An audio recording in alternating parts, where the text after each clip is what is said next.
tâche est répondre aux besoins de nos populations, a-t-il martelé.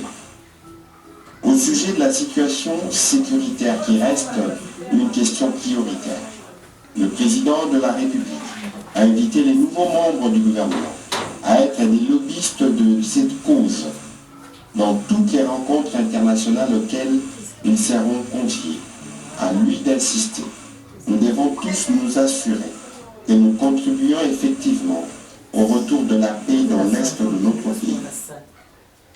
Sur un autre chapitre, le président de la République a annoncé qu'il sera procédé à intervalles réguliers de 3 mois, un suivi et une évaluation de l'action de chaque membre du gouvernement pour s'assurer de son efficacité. Les conséquences seront tirées au terme de chaque évaluation, a-t-il souligné.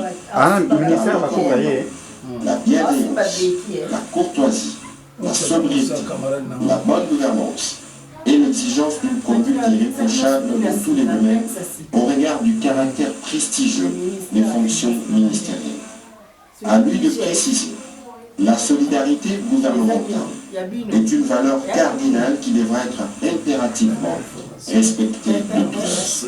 Le président de la République a terminé sa communication en souhaitant plein succès à chacun de membres du gouvernement. Il a souhaité que Dieu les accompagne dans l'accomplissement de leur mission.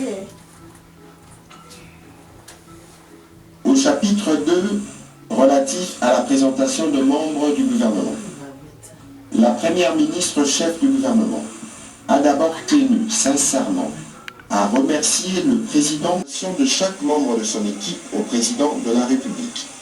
Elle a profité de l'occasion pour dire la gratitude des ministres pour la confiance que le président de la République a placée en chacun d'eux et en leur confiant la gestion des différents secteurs de la vie nationale. La première ministre a également dit son engagement à faire exécuter le programme d'action du gouvernement sur base duquel elle a été investie à l'Assemblée nationale et qui s'effonde sur les 6 engagements souscrits par le président de la République à l'occasion de son discours d'investiture qui a suivi sa brillante réélection. En vue de doter les gouvernements des outils nécessaires pour son fonctionnement harmonieux et au regard des spécificités contenues dans chaque configuration, dans la configuration actuelle, un travail de modification de l'ordonnance portant organisation et fonctionnement du gouvernement est en cours d'élaboration d'une part, et celle fixant les attributions de ministères d'autre part. Faisons suite au débat général sur le programme d'action du gouvernement, en marge de l'investiture à l'Assemblée nationale, où les députés nationaux ont insisté sur la nécessité de travailler avec les indicateurs pour permettre d'apprécier l'évolution du travail du gouvernement. La Première ministre entend transmettre à chaque membre du gouvernement sa lettre d'émission en vue de leur permettre d'élaborer une feuille de route. Et c'est sur la base de cette feuille de route que les ministres seront régulièrement évalués. La Première ministre a aussi annoncé l'organisation dans un bref délai d'un séminaire gouvernemental pour permettre aux membres du gouvernement de s'imprégner de principes qui doivent les guider dans l'exécution des tâches qui leur sont confiées. Compte tenu de certaines urgences et au regard du calendrier de l'Assemblée nationale dont la clôture de la session ordinaire intervient ce samedi 15 juin 2024, elle a annoncé la présentation d'un projet de loi d'habilitation du gouvernement.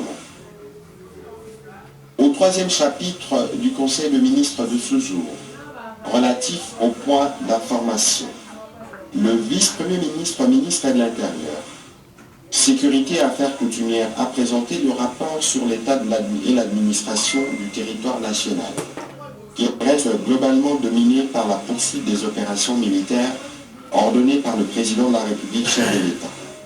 Au cours de la semaine qui s'achève, l'état d'esprit de la population a été marqué notamment par la dégradation des conditions humanitaires de millions de déplacés dans les zones de combat autour de Goma, la satisfaction de la population consécutive à la prestation de l'équipe nationale lors des 2 dernières rencontres comptant pour les éliminatoires pour la Coupe du Monde 2026, la cérémonie d'investiture par l'Assemblée nationale, de la nouvelle équipe gouvernementale dirigée par la première ministre Judith Suminwa.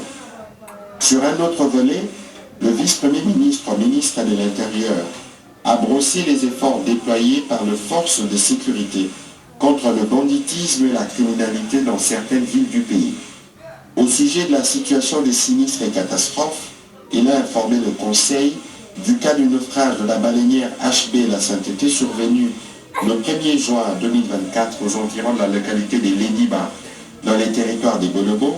Cette embarcation en provenance de Mouchi pour Kinshasa transportait environ 271 passagers.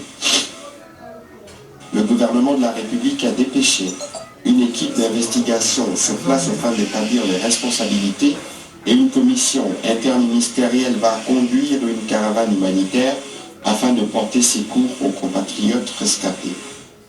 Dans les mêmes ordres, il a été signalé les chavirements d'une baleinière appartenant à l'établissement Tchoulou au 7 janvier 2024 sur la rivière Kassai près du village de Mumba au territoire d'Ilebo. Tous les cas sont essentiellement dus au manque du respect de la législation en la matière de la navigation fluviale et les surcharges. En outre, le gouvernement suit de près des cas d'incendie qui ont été rapportés dans les provinces du Kassai central et du Sud-Kivu. Toujours sur ces chapitres sécuritaires, le vice-premier ministre, ministre de la Défense nationale, a informé pour sa part le Conseil sur la situation opérationnelle du pays dominé par les opérations en cours dans l'Est de la République démocratique du Congo, principalement contre les attaques de l'armée rwandaise et de ses supplétifs M23. Sur toutes les lignes des fronts, nos militaires se comportent avec bravoure pour mettre en déroute les ennemis de la paix et sécuriser nos populations. Nos forces de défense et de sécurité restent engagées plus que déterminées à pacifier cette partie du pays et à préserver l'intégrité du territoire national. Il a fait aussi part de la situation dans les environs de Kinshasa. Au dernier chapitre du Conseil de ministres de ce jour, relatif à l'examen et à l'adoption d'un texte, projet de loi portant habilitation du gouvernement. Le ministre d'État, ministre de la Justice et garde-sceaux, a soumis au Conseil le projet de loi portant habilitation du gouvernement. Ce texte aura l'avantage de permettre au gouvernement de prendre par ordonnance-loi des mesures concernant les matières relevant du domaine de la loi pour l'exécution de son programme d'action pendant les prochaines vacances de l'Assemblée nationale.